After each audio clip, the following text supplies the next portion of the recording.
ఇది కేవలం సమాచారంగా మాత్రమే భావించండి. వైద్య నిపుణులను సంప్రదించండి. సో టీబీ వచ్చింది అని మీరు ఏ రకంగానూ అధైర్యపడాల్సిన అవసరం లేదండి. The government is there to support you. Doctors ఉన్నారు, ఇందాక సార్ చెప్పినట్లుగా జోనల్ టీబీ సెంటర్స్ ఉన్నాయి, డిస్ట్రిక్ట్ టీబీ సెంటర్స్ ఉన్నాయి. మీరు అక్కడికి వెళ్ళి టెస్ట్ చేయించుకుంటే మీకు ఏ మందు పడుతుంది దగ్గర నుంచి ఏ మందు మీకు ఇవ్వచ్చు అన్నది కూడా ఫ్రీగా గవర్నమెంట్ సప్లై చేస్తుంది. Wonderful programme sir. సార్ అయితే మీరు ఇప్పటి వరకు పేషెంట్స్ పాయింట్ ఆఫ్ వ్యూలో మాట్లాడారు. వాళ్ళకి సంబంధించి అంటే టీబీ లక్షణాలు ఏంటి, ఎలా ఉంటుంది అంతా చెప్పారు. టీబీని ట్రీట్ చేసేటప్పుడు యాజ్ అ డాక్టర్ మీకు ఎన్ని ఛాలెంజెస్ ఏమైనా ఉంటాయా సార్?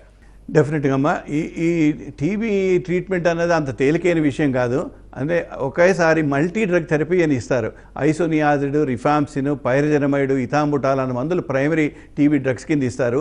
ఎందుకంటే ఈ మందులన్నీ కలిసిస్తే వాటి ఎఫెక్ట్ వల్ల టీబీ క్రిమి వెంటనే అంతం అవుతుందని ఒక 6 నెలల్లో వైద్యం పూర్తవుతుంది ఇప్పుడు ప్రస్తుతానికి.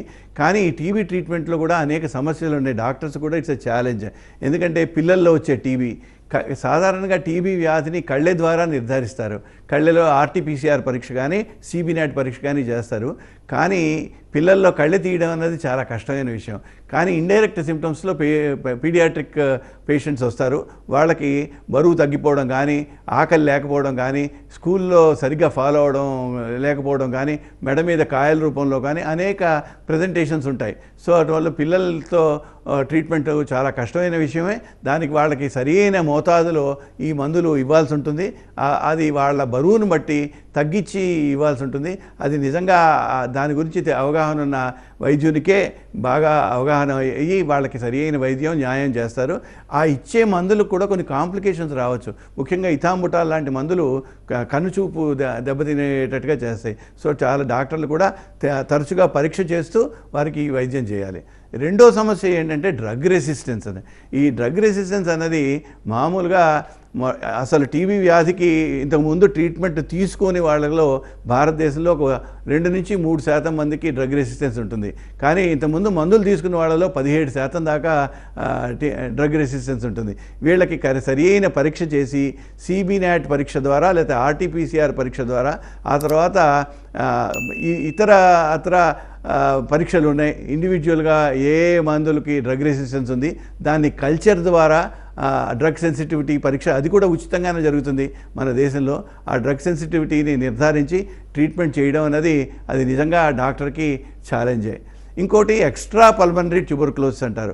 Extra pulmonary tuberculosis out side the lung వచ్చే టీబీ కూడా ఒకప్పుడు క్లిష్టమైన సమస్యలకి దారితీయచ్చు. లింఫ్ నోడ్ ట్యూబర్క్లోసిస్ 37% మంది ఉంటుంది ఎక్స్ట్రా పల్మనరీ ట్యూబర్క్లోసిస్లో.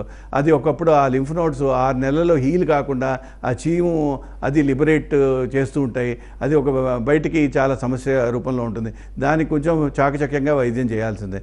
ఒకవేళ వెన్నుపూసలో వచ్చే టీబీ ఉన్నది. వెన్నుపూసలో వచ్చే టీబీ ఒకసారి పెరాలసిస్ కలిగించవచ్చు, 2 కాళ్ళు చచ్చుపడవచ్చును.